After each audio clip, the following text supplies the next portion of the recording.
자, 오늘 우리가 함께 읽은 말씀을 통해서 광야에서 하나님을 만나다라는 제목으로 함께 은혜를 나누겠습니다. 두 주간에 걸쳐서 우리가 이스라엘 민족의 출애굽 그리고 그 여정 가운데 펼쳐진 광야를 보았죠. 네. 가슴 벅찬 기대를 안고 출발한 그 새 길이 광야라. 참 암담할 수 있어요. 근데 우리는 그 뜻이 반드시 있다. 하나님께서는 뜻 모를 길로 우리를 인도하시는 분이 아니시다 하는 것을 바로 그 여정을 통해 살펴보았습니다. 광야로 인도하신 분이 광야에서 동행하시는 분이신 줄 믿습니다. 하나님이 동행하시면요, 시편에도 나와 있는 것처럼 눈물 골짜기를 지날지라도 그곳이 많은 샘의 곳으로 바뀌는 줄 믿으시기 바랍니다. 여러분이 눈물을 흘릴지라도, 광야와 같은 길일지라도 우리를 인도하시고 우리와 함께 하시는 하나님이 함께 하시면요, 그분은 어떠십니까? 낮에는 구름 기둥으로, 밤에는 불 기둥으로. 이게 가나안 땅에서 경험한 기적이 아니에요. 바로 광야에서만 경험했던 기적입니다. 고난의 세월에만 맛보는 하나님의 은혜가 있는 줄 믿습니다.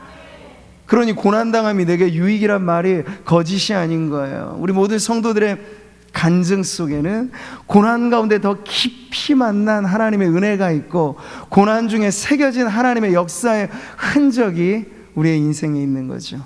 네.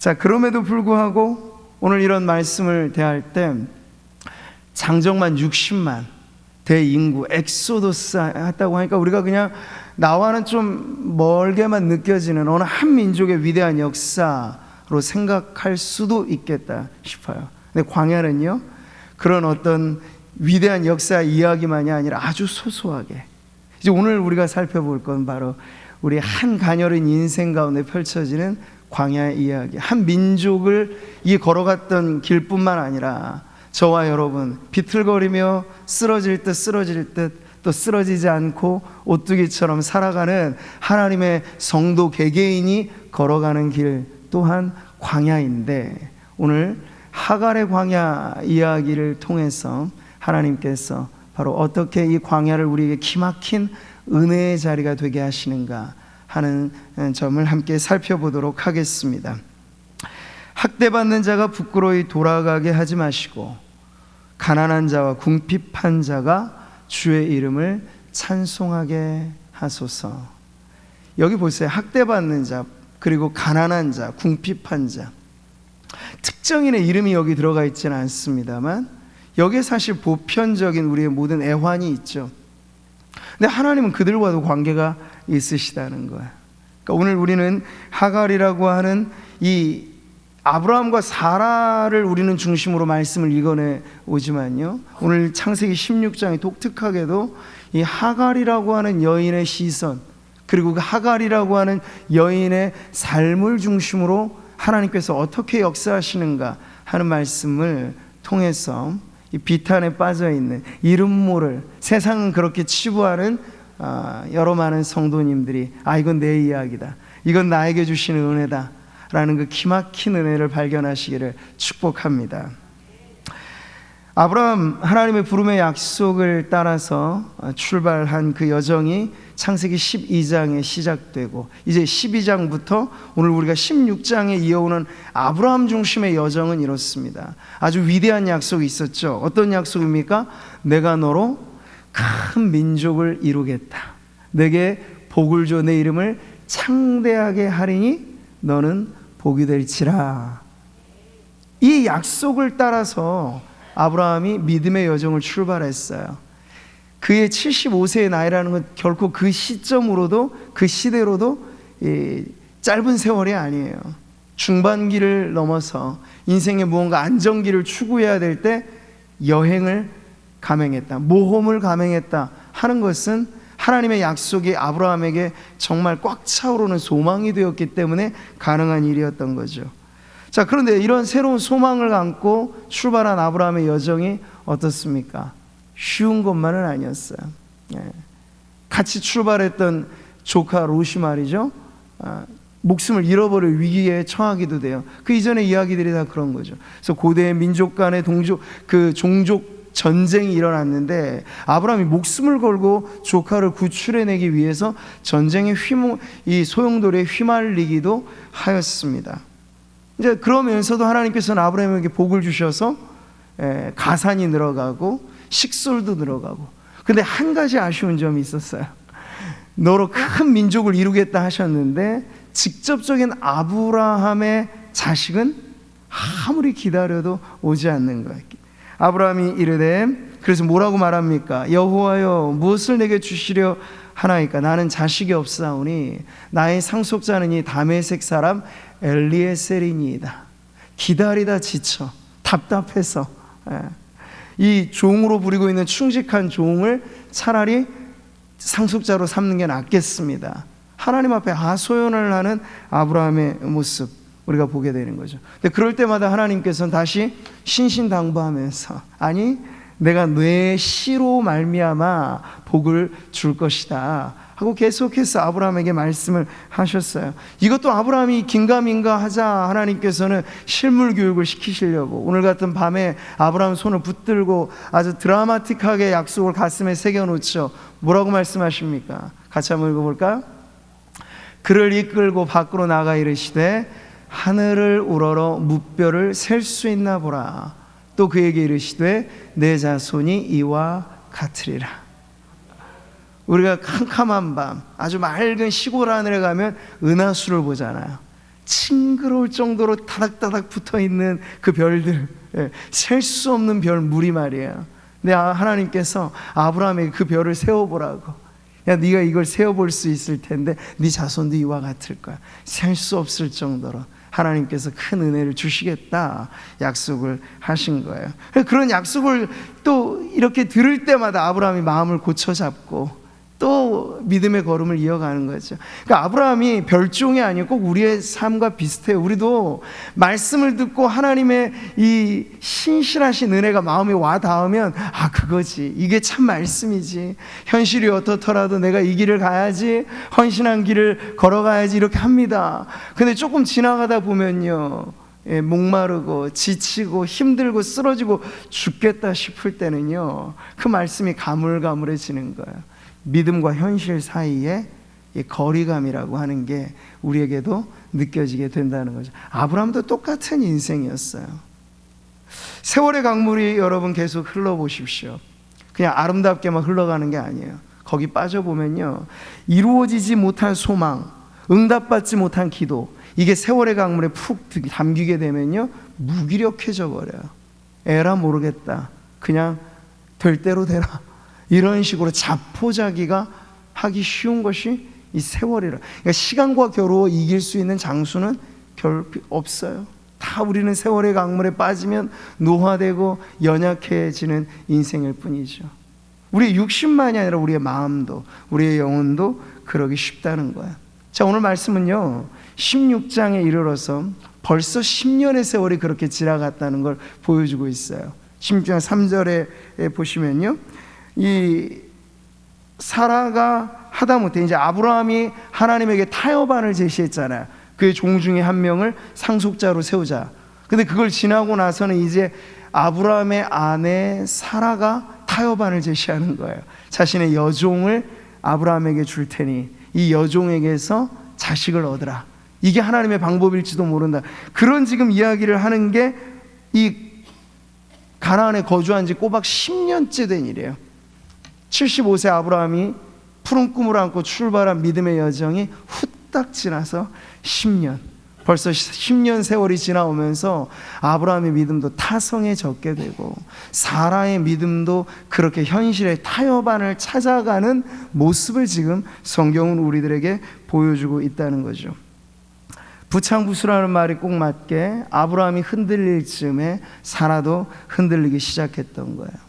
단단했던 믿음의 부부가 점점 여려지고 마음은 조급해지고, 그러면서 하나님의 약속이 더디 이루어지는 것에 대한 조급증으로 이제 안 되겠다, 우리라도 한번 하나님 대신해서 나라도 손 써봐야겠다, 어리석은 일을 도모하는 거죠. 사라가 아브라함에게 이르되 2절 말씀 보세요. 여호와께서 내 출산을 허락하지 아니하셨으니 이제 단정을 하는 거죠. 하나님은 절대 그런 말씀을 하신 적이 없는데 사라가 단정하는 거예요. 이제 원하건대 내 여종에게 들어가라. 첩으로 주겠다는 말이에요. 그래서 내가 혹 그로 말미암아 자녀를 얻을까 하노라. 이 고대의 풍습과 법은요, 여주인이 여종의 자식을 자신의 자식으로 삼을 수 있는 권한이 있었어요. 그래서 그렇게 해서 오늘날의 대리모하고는 좀 다른 형태로 자식을 얻겠다고 지금 사라가 당시의 풍습을 통해서 이 문제를 해결해 가려고 하는 거죠. 그런데 착하디 착한 아브라함은 이 사라의 말에 아멘하고 순종을 해서 그 아내의 요청에 따라서 아브라함과 하갈의 만남이 이루어지게 되는 거죠. 자, 여기서 우리는 사라라고 하는 인물이 가지고 있는 그 문제가 무엇인가를 살펴보는 거예요. 목적이 올바르다면 수단은 좀, 산 꼭대기로 올라가는 길 뭐 한 군데만 있을까? 이리저리 가더라도 뭐로 가도 서울로만 가면 되고 정상으로만 올라가면 되지. 바로 목적 중심적인 사고방식에 몰두하다 보면 수단과 방법의 문제가 윤리도덕적이고 신앙적인 면에서 흐트러지기 쉬운데 지금 사라가 그런 문제에 빠지게 된 거죠. 근데 사라는 나름 희생이라고 생각했을 거예요. 내가 여자로서의 자존심도 버리고 본처로서의 나의 위치도 내려놓고 이 모든 것 내려놓고 이게 어쩌면 사라에겐 이게 하나님을 위한 내 헌신이라 생각했을지도 몰라요. 하나님이 일 안 하시니 나라도 일해야지, 이런 마음으로 지금 자기의 이 결정이 앞으로 이 가정에 어떤 비극을 불러올지 모른 채 이게 당시로서는 자신의 최선이라 생각해서 사라가 이런 결정을 하였던 것이에요. 근데 얼마 지나지 않아 바로 확인하게 됩니다. 자신의 최선이 아무리 숭고한 희생이라 보일지라도 하나님의 방법이 아닌 인간의 방법은 얼마든지 최악의 결과를 만들어낼 수 있다. 나는 최선이라 생각했는데 그게 하나님의 뜻과 다르다면 얼마든지 최악의 결과가 나올 수 있다는 것을 사라는 몇 개월 후에 경험하게 되는 거예요. 왜요? 바로 자신은 평생토록 아브라함과의 관계에서 그토록 바람하지 않는 아기를 낳지 못하였는데 하갈과의 관계에서는 단 하룻밤에 이 아브라함이 자식을 얻게 된 거예요. 아브라함의 씨로 여종 하갈에게 임신하게 되는 사건이 벌어지게 된 거죠. 단 한 번에. 그러니까 얼마나 이게 비교가 되겠어요. 여자로서 자신이 결국 내가 불임의 문제는 나에게 있었구나 하는 것을 확실하게 알게 된 것이고, 그리고 아마 그녀는 생각했을 거야. 그렇지, 나로서는 결판나지 않을 문제였어. 하갈을 통해서 아브라함 내 남편의 아이를 얻는 게 하나님의 뜻이 맞아. 아마 그녀는 그렇게 생각했을 거예요. 자, 그런데 보세요. 인간의 최선이 하나님과의 뜻을 거스를 때 최악이 될 수 있다는 건 바로 4절의 말씀에 나와 있죠. 같이 한번 읽어볼까요? 하갈이 임신함에 그가 자기의 임신함을 알고 그의 여주인을 멸시한지라 라고 되어 있어요. 자, 보십시오.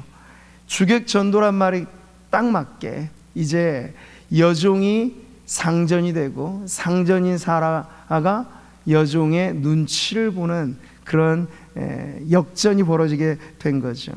어떤 언행으로 멸시를 했는지는 모르겠습니다만 아마 하갈의 자세가 달라졌겠고 그 여종의 말씨가 달라졌겠고 눈빛도 달라졌겠고 아브라함과 보내는 시간도 많아졌을 테고 우리가 미루어 짐작해 볼 때 사라를 영 불편하게 만드는 생지옥같이 만드는 그런 고생이 그의 일상의 현실이 되게 되었을 거예요. 이 수치와 모욕, 사라는 절대 이것을 예상한 게 아니었어요. 가문의 영광을 꿈꿨던 거죠. 근데 웬걸요, 수치와 모욕이 사라의 지금 마음을 어렵게 만드는 거죠.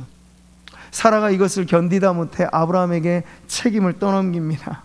당신 때문에 내가 이 고생을 하면, 이제 그때부터 과거로 돌아가는 10년 전에 내가 당신을 따라 나오지만 않았다면 이 고생 안 했을 것이고 등등 해서 당신이 믿는 하나님 나도 믿어 이렇게 왔는데 지금 우리의 꼴을 봐라, 이게 무슨 모습이냐, 이렇게 모든 것에 하나하나가 다 푸념이 되고 넋두리가 되면서 아브라함에게 이 모든 책임을 늘어놓게 되는 거죠. 그러니까 아브라함의 씨가 행복이 아닌 불행의 씨앗이 되었다고 하갈은 따지고 있는 거예요. 사라는 따지고 있는 거죠. 자, 여기서부터 이제 단란하기만 했던 아브라함과 사라의 관계가 위태로워집니다. 그리고 이 분노한 아내의 이 진노에 못 이겨서 아브라함은 이때도 결정권을 사라에게 넘기죠. 당신 마음대로 하시구려. 당신 종이니. 이렇게 책임을 회피하는 가장의 연약한 모습을 아브라함은 지금 보이고 있습니다. 그래서 이때다 싶어 사라의 반격이 시작되는데, 여인이 한을 품으면 오녀울에도 서리가 내린다는 걸 하갈은 이제 경험하게 되는 거죠. 6절에 보세요. 사레가 하갈을 학대하였더니라고 말해요. 이건 엄청난 폭력을 말하는 것입니다. 그러니까 하갈은 여주인에게 자신이 임신한 사실을 알고 멸시하였어요. 모욕과 멸시를 주었다면 사라는요, 이것을 배나 아니 10배나 아니 100배로 갚아준 거죠. 학대를 하였습니다. 그리고 하갈은 학대를 못 이겨서 이제 도망치는 신세까지 된 거죠. 그러니까 이 가정이 지금 아브라함의 가정이 풍비박산 나다시피 하는 지금 문제가 생기는 거예요. 하갈이 생각한 자신의 최선이 하나님의 뜻과 맞지 않을 때 어떤 문제가 일어나는가를 지금 우리는 계속 보는 거죠. 하갈은 이미 그 마음이 황폐한 광야와 같은, 사라는 그 마음이 이미 황폐한 광야로 뒤바뀐 여인입니다. 지금 보세요. 온순하기만 했던 아브라함이 좌하면 좌하고 우하면 우하고, 심지어 아브라함이 자기 아내임에도 불구하고 내 누이라고 속여도 그저 좋다고 따라갔던 그 온순하기만 했던 사라가 폭력을 저지르고 있어요. 연약한 종에게 폭행을 저지르고 있어요. 신앙도 인격도 품격도 어느 것도 볼 수 없는 사라의 망가진 모습을 우리가 보고 있는 거죠. 불과 몇 개월이 안 되는 세월에 한 여인이, 곱상한 여인이, 그리고 아주 품격 있는 신앙의 여인이 이렇게 무너지게 되는 것을 우리가 보고 있는 것입니다. 그래서 인간적인 방법이 결코 빠른 해결책이 아니다라는 걸 비싼 값을 내고 지금 하갈은 배우고 있는 거예요. 그 덕분에 남편과의 관계가 멀어졌고, 신앙으로는 퇴보했고, 이전까지만 해도 자기에게 가장 으뜸이 되는 여종이었거든요. 그러니 아브라함에게 소개시켜 준 거죠. 출중하게 여겼던 그 여종과의 관계는 원수지간이 되어버렸습니다. 자, 이렇게 하갈, 사라의 모습, 우리는 그 안이 황폐해질 대로 황폐해진, 마음이 광야 같은 여인의 모습을 보고 있습니다. 성경이 말씀하죠. 어떤 길은 사람이 보기에는 바르나 필경은 사망의 길이니, 이룰 수 있다는 거예요. 사라의 이야기가 꼭 이것을 보여줍니다. 아, 이게 답인데? 이게 빠른 길인데? 근데 사라가 아직까지 몰랐던 건 뭐냐면, 믿음이라고 하는 것이 자기가 원하는 것을 얻는 악착 같은 힘이고 능력으로만 그는 생각했던 거예요. 근데 하나님이 지금 아브라함의 자식 문제를 두고는 믿음이란 무엇이냐는 철두철미하게 가르쳐 주고 계신데, 그게 뭘까? 믿음은 기다림이고, 신앙은 인내이고, 하나님이 뜻하신 바 그 뜻에 우직하게 머무르는 것이 믿음이다. 돌아가더라도 하나님이 그 길이라 말하면 그 길로 가는 것이 믿음이라. 지금 이 배움의 길에 서 있는 거예요. 근데 사라는 자꾸만 빠른 길을 원했고, 조금만 더 기다리면 될 것을 그 기다리다 지쳐 자신의 방법과 자신의 수를 하나님의 말씀보다 앞세우는 그러한 표본이 지금 되어 있는 것이죠. 그래서 믿노라 하였지만 하나님의 뜻과 방향을 맞추지 못한 믿음은 자기 열심일 뿐이고, 자기 열심이 만들어내는 결과는 이와 같다. 바로 지금 아브라함의 풍비박산 직전의 가정의 모습이 바로 사라가 경험했던 광야와 같은 세월인 걸 보게 되는 거죠. 자, 그 덕분에 오늘 우리가 주인공으로 생각하는 이 하갈 16장에서만큼은 적어도 하나님의 시선을, 이 주목을 받고 있는 이 여인이 그 여주인 잘못 만난 덕분에 그는 현실 자체가 광야로 내몰린 인생이 되어버렸습니다. 자, 하갈이라고 하는 이름은 그 뜻 자체가 도주, 도망하다라는 뜻이에요. 10년 전에 애굽에서 종으로 하갈을 얻었을 때 그때부터도 하갈이 도주자여서 이 이름이 붙여졌는지 몰라요. 아니면 오늘의 사건을 통해서 훗날 하갈, 그 여종, 보통은 종의 이름을 잘 부르지는 않으니까요. 그 여종을 하갈이라 불러줬던 사건이 바로 오늘 사건이었을지도 몰라요. 그만큼 하갈이라고 하는 여인은 이제 도망자의 신세로 평생 그 이름이 그 자신의 운명처럼 따라붙는 삶을 살게 된 거죠. 근데 하갈이 처음 아브라함의 집안에 종으로 들어왔을 때는 그렇지 않았어요. 이 신앙의 가문의 종이 되었던 것만으로도 하갈은 애굽의 종살이 하였던 것과는 전혀 다른 삶을 살았습니다. 어깨 너머로지만 아브라함이 믿었던 하나님, 사라가 믿었던 그 하나님, 그 가문의 신앙을 보면서 종이었던 시절에 하갈도 신앙을 어깨 너머로 배우는 그런 은혜를 받게 되었던 거죠. 그리고 평소 너무 존경에 맞지 않아 우러러 볼 수밖에 없었던 대상이었던 아브라함의 또 다른 아내가 되는 그런 특혜까지도 하갈이 얻었을 때, 이 모든 것은 하갈의 인생에 더할 나위 없이 큰 은혜요, 축복이라고 말할 수 있는 거죠. 근데 여기서 하갈이 발을 잘못 딛는 실수를 저질러요. 그건 뭐냐면 하갈이 오판을 하게 된 거예요. 고대 풍습을 제가 말씀을 드렸는데, 아무리 주인의 자식을 임신한다 할지라도 자신의 직속인 여주인에게 있어서 그 권리는 빼앗길 수밖에 없는 것이 종의 운명이었어요. 하갈이 이것을 모르진 않았을 텐데 아마도 이것에 대한 저항일 수도 있겠고, 혹시나 아브라함이 느지막하게 자기를 통해서 얻은 이 자식 때문에 오히려 자신의 신분이 급상승해서 사라를 내몰고 자신이 그 자리를 꿰찰 수도 있겠다 판단했을지도 모르지. 이게 바로 하갈의 오판이었고, 이걸 통해서 그가 앉지 말아야 될 오만한 자의 자리에 앉게 된 거죠. 넘지 말아야 될 선을 넘어버린 거예요. 자, 이렇게 우리는 사라도 하갈도 이 여인들이 계속해서 한 사람은 마음의 광야요, 한 사람은 현실의 광야로 내몰리게 되는 이 모습을 보면서 우리는 아브라함, 사라, 하갈로 이어지는 이 비극적인 인간관계를 보는 거죠. 이게 한 가정의 이야기이기도 하고 신앙의 삶에 들어있는 문제이기도 했습니다. 자, 보세요. 하나같이 실수투성이, 결함투성이인 인생들을 지금 우리는 보고 있는 겁니다. 그래서 우리가 정상이라고 생각하는 세상이 삽시간에 사막화되고 광야가 되는 건 한순간이라고 하는 걸 우리는 아브라함의 집안 이야기를 통해서도 보는 거예요.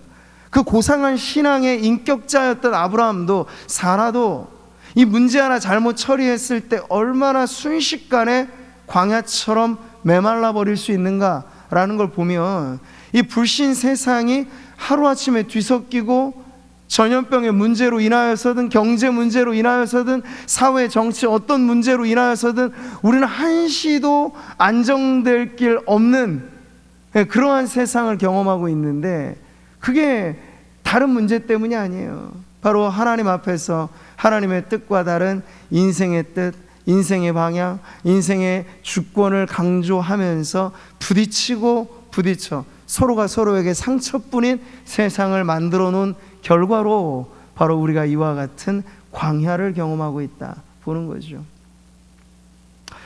자, 이제 이야기는 도망자 하갈의 애굽행으로 이어지게 되죠. 현실이 광야가 되어버린 하갈이 실제로 광야에서 길을 헤매는 장면에서 오늘 우리는 말씀을 대합니다. 광야의 샘물이라 불려지는 그곳에 털썩 주저앉아 버린 예수님을 만났던 사마리아 우물 곁에 목마른 여인처럼 지금 하갈이 그렇게 구조의 손길을 기다리며 주저앉은 그 자리에 이제 느닷없이 찾아온 정체불명의 존재가 등장을 해요. 7절 말씀 같이 한번 읽어보겠습니다. 시작.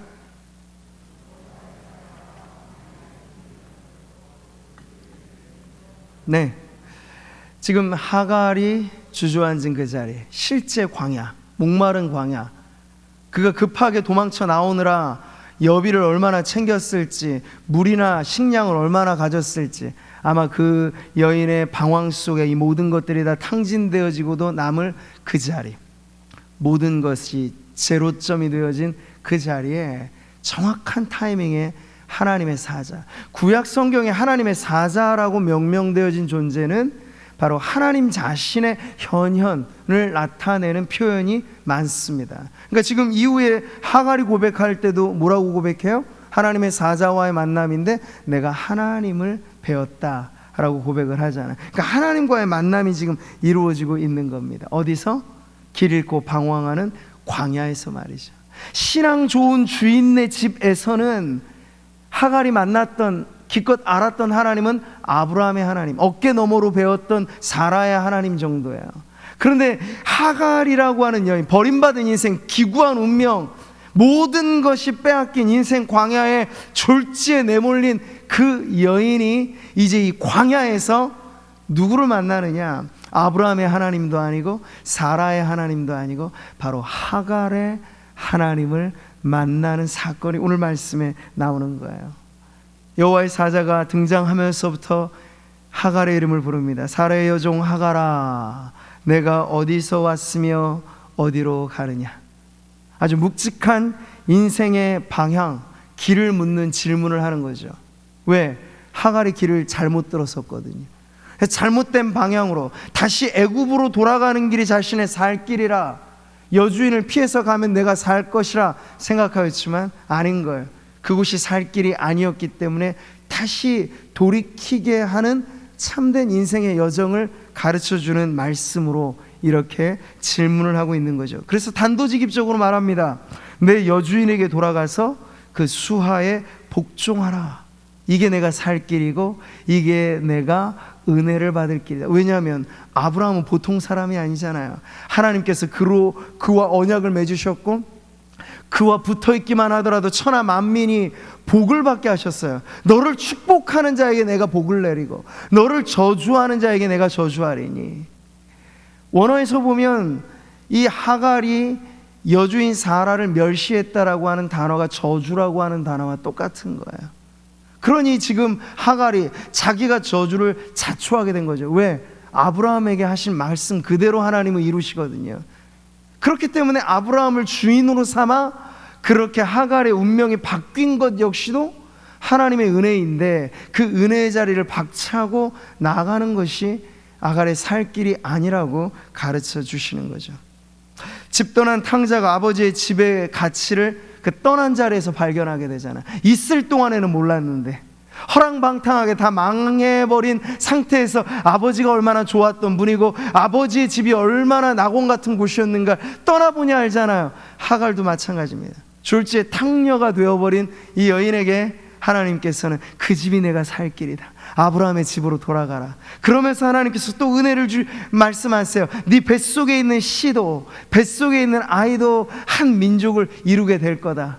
아브라함의 씨로서 나와 있는 이스마엘이라 하나님께서 손수 이름 지어주신 그 자식도 내가 돌보아 줄 거다 라고 말씀을 하시면서 하갈의 임신 초기에서부터 괴로움과 고통을 함께 경험했던 이 뱃속의 아기에게마저 하나님께서 약속의 말씀을 주시는 거예요. 자, 이렇게 오늘 말씀은 아브라함의 역사에 편입되어 온 이방 여인 하갈이 어떤 경로로 은혜를 얻었고 또 어떤 경로에서 그가 인생의 광야로 내몰리게 되었는가를 보여주고, 바로 그 결정적인 자신의 무너진 자리에서 하나님을 만나는 사건을 우리들에게 보여줌으로써, 광야라고 하는 것은 그래서 특정한 어떤 지역, 우리가 사막을 여행할 수도 있겠고 메마른 어떤 산악지대를 탐험할 수도 있겠지만 성경이 우리에게 가르쳐주는 광야의 의미는 어느 인생도 광야와 무관하지 않고, 사라는 마음의 광야가 황폐하게 그 마음 안에 드리워진 여인이라면 하갈과 같이 내가 실수하고 내가 잘못한 문제도 있지만 다른 사람의 문제 때문에도 나 자신이 졸지에 광야로 내몰릴 수 있는 것이 우리의 현실이라고 하는 걸 하갈의 이야기를 통해 보여주는 거죠. 그리고 오늘을 살아가는 수많은 그리스도인들, 하나님의 성도들에게 광야는 하갈이 경험한 광야와 같은 그러한 인생이 나의 이야기라고 고백하게 되는 분들이 많다는 걸 우리는 알 수 있습니다. 자, 하갈과 같은 여인이 어떻게 이 구원의 큰 강줄기에 함께 들어가게 되었는지 성경에 보면요, 하나님의 약속은 분명 아브라함과 사라를 중심으로 이루어지지만 훗날 보게 되면 이스라엘 백성이 여리고성을 들어갈 때 이방 여인이고 게다가 기생이었던 라합이 이 구원의 족보에 편입되게 되는 걸 보잖아요. 이방 여인이었던 루시 말이죠, 메시아의 계보에 들어오게 되는 걸 우리가 보게 되잖아요. 하갈이 은혜 받는 길도 바로 이러한 과정이었습니다. 아브라함과 함께, 물론 여주인과는 다른 위치이고 이스마엘은 이삭과는 전혀 다른 운명의 또 한 민족이었습니다만, 오늘 이 말씀이 보여주는 것은 결국 아브라함을 통해 천하 만민이 복을 받게 된다고 했을 때 모든 이방인들에게 전하여질 메시아의 구원이 아브라함을 시작으로부터 나오게 된다는 걸 보여주고 있으니, 하갈이라고 하는 이방 여인이 구원받는 비결도 그와 똑같다는 걸 앞서서 지금 보여주고 있는 것이죠. 자, 이 사건은 아브라함의 하나님 아닌 하갈의 하나님이 어떤 분이신가를 우리들에게 소개시켜 줍니다. 하갈 자신의 입술로 고백하는 하나님, 13절에 하나님이시죠. 같이 한번 읽어볼까요? 하갈이 자기에게 이르신 여호와의 이름을 나를 살피시는 하나님이라 하였으니. 성경 어디에도 찾아보기 어려운 독특한 하나님에 대한 호칭이에요. 나를 살피시는, 나를 눈여겨보시는 하나님. 부엘라의 로이, 이게 한 단어 한 단어가 끊어진 이 합성어거든요. 세미라, 살아계신, 나를 위하시는, 돌보시는, 나를 살피시는 살아계신 이의 우물이라. 부엘라의 로이. 그 자리를 하갈이 이름을 바꿔놓은 거야. 자기가 만난 하나님 체험을 통해서 지역을 바꿔놓은 것이죠. 하갈이라고 하는 여인은 이전까지는 이런 혜택과 이런 은혜를 좀처럼 깨닫지 못했습니다. 근데 이 놀라운 하나님과의 만남, 하나님을 경험하는 이 사건, 어디에서? 하갈이 광야에서 방황할 때, 홀로 버려지고 더 이상 누구 덕분에 살아가는 것이 아니라 자기 한 몸으로 온전히 자신의 인생을 지탱해내야 돼. 뱃속의 아기까지도 책임져야 될 그 외롭고 힘든 곳에서 하나님께서 마치 그 옛날 아브라함에게 찾아오셨던 것처럼 하갈에게 찾아오셔서 약속하시고 뱃속에 있는 아기의 이름까지 지어주시고, 이건 아버지로서 아브라함이 해줘야 될 일인데 하나님께서 그 일까지 해주시면서 하갈과 하나님과의 극적인 만남이 이루어지게 된 곳, 그것이 바로 광야였다라고 하는 것을 오늘 성경은 가르쳐주고 있습니다. 이스마엘, 그 이름에도 하나님은 얼마나 놀라운 분이신가가 드러나 있죠. 나의 고통을 들으시는 분, 하나님이 직접 지어주신 이름이에요. 그래, 내가 너의 고통을 듣고 있다. 고통 속에 신음하는 것을 내가 듣고 있다. 고통 속에 절규하는 것을 누가 들을까? 나 같은 여종의 한숨을 누가 관심이나 둘까? 하갈로 말하자면 그 주인은 사라였고, 모든, 우리도 그렇잖아요. 오고 오는 모든 세대가 성경을 읽을 때 아브라함을 중심으로, 사라만 중심으로 읽지 누구 하나 하갈에게 눈여겨주는 이 없는, 그때나 지금이나 마찬가지인 이때, 그렇지 않아요. 하나님은 이와 같은 버림받은 여종의 한숨에도, 버림받은 여인의 고통에도 귀 기울이시는 하나님이시다 라는 걸 가르쳐 주시는 것. 학대받는 자들과 가난한 자들과 없는 자들, 그 무명의 서러운 인생을 살아가는 수많은 인생들에게 하나님은 구원자요, 하나님은 우리가 찬양한 것처럼 힘이요 능력이요 소망인 줄 믿습니다. 누가 나 같은 사람의 신음을 들을까? 여러분도 혹여 그렇게 하갈처럼 푸념을 늘어놓고 있지는 않습니까? 기도가 아니라 한숨 섞인 그러한 소리고 땅이 꺼져라 그렇게 힘들어하고 있으시진 않나요? 여러분, 하갈의 하나님을 보십시오. 이스마엘의 이름을 기억해 보십시오. 우리의 고통을 들으시는 하나님. 한나가 기도하여 얻은 아들이 사무엘인데 그 이름과도 매우 흡사한 거예요. 내가 하나님께 구하였더니 주셨더라. 하나님은 들으시는 분이라.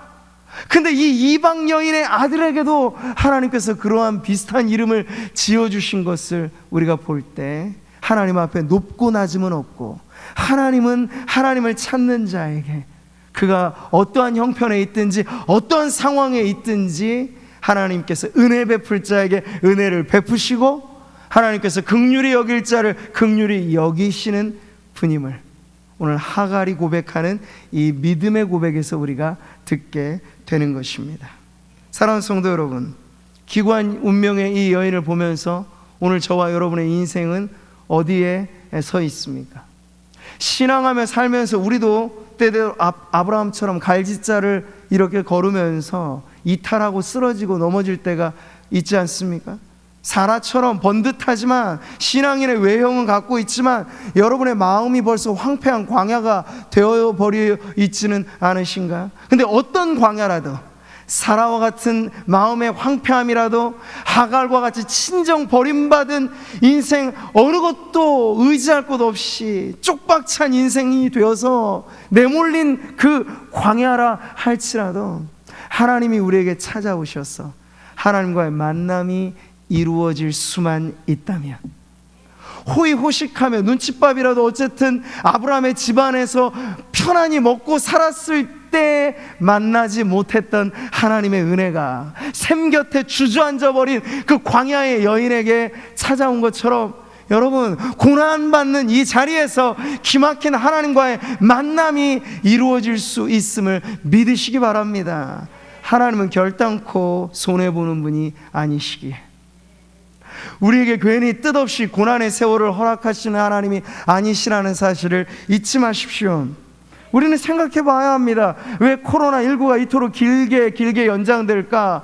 해결될 듯 해결되지 않으면서 이 시간이 길어질까? 세월의 광물에 우리를 한번 담궈 놓으시는 이유가 뭘까? 모든 허위 허식을 이 안에서 하나님께서 없애주시는, 거품을 사라지게 하시고 본질로만 살아남는 신앙이 진짜라는 걸 가르쳐 주시면서, 온실 안에서 우리가 신앙하며 산다고 자부했던 그 모든 것들이 이 비닐하우스가 벗겨져 보면 나오는 거죠. 우리의 뿌리가 얼마나 얕아있고 우리의 신뢰가 얼마나 연약한 것을. 그러면서 하나님께서 알게 하시는 거예요. 오직 하나님만이 우리의 의지이고, 우리가 그토록 행복을 원하고 이것이 행복일 거라고 믿었던 이 세상에 속한 모든 것들은 눈에 보이지 않는 바이러스 하나만으로도 졸지의 광야가 되어져 버릴 수 있는 걸 하나님이 보여주시면서, 많이 갖고 있든 많이 갖고 있지 않든, 건강하든 그렇지 않든, 우리의 진정한 행복은 광야에서 만나는 하나님, 바로 그 하나님이 우리의 소망이고 우리의 능력이고 우리의 전부라고 하는 그 고백을 하나님께서 듣고 싶으시기에 때때로 우리에게 이 고난의 광야가 펼쳐지게 되는 줄 믿으시기 바랍니다. 내가 은혜 베풀 때 너에게 듣고 구원의 날에 너를 도왔다 하셨으니, 같이 읽습니다. 보라, 지금은 은혜 받을 만한 때요, 보라, 지금은 구원의 날이로다. 장소가 중요하지 않죠? 우리의 형편이 중요하지 않죠? 우리가 어떤 곳, 어떤 일, 어떤 형편에 있든지 간에 내 고통을 보시는 하나님, 내 아픔을 들으시는 하나님, 하갈이 고백했던 바로 그 하나님이 우리의 고백 속에도 살아계시다면 지금이 은혜의 날이 되는 줄 믿습니다. 가장 깊은 골짜기에서 우리는 목자의 손길을 경험하게 될 것입니다. 그분의 지팡이는 약하지 않고 그분의 막대기는 우리를 지키시기에 충분하다는 것을 우리가 경험하게 될 줄 믿습니다. 그래, 지금이 광야라고 해서 원망하지 마시고, 그 지금이 광야라고 해서 하나님을 만나지 못할 때라고 생각하지 마시고, 지금이 오히려 적기라고 믿으시기 바랍니다. 단 하나, 우리의 모든 기대와 소망을 하나님께 두고 의지할 것 오직 하나님께만 두면서 광야에서 하나님을 만난 하갈과 같이 오늘 저와 여러분의 인생 가운데 찾아오시는, 오늘 이 밤에도 기도의 자리에 부르신 모든 성도들에게 그렇게 1대1로 만나기를 원하셔서 오늘 우리를 이 자리에 이끄신 하나님, 그 하나님과의 만남이 있게 되시기를 주님의 이름으로 축복합니다.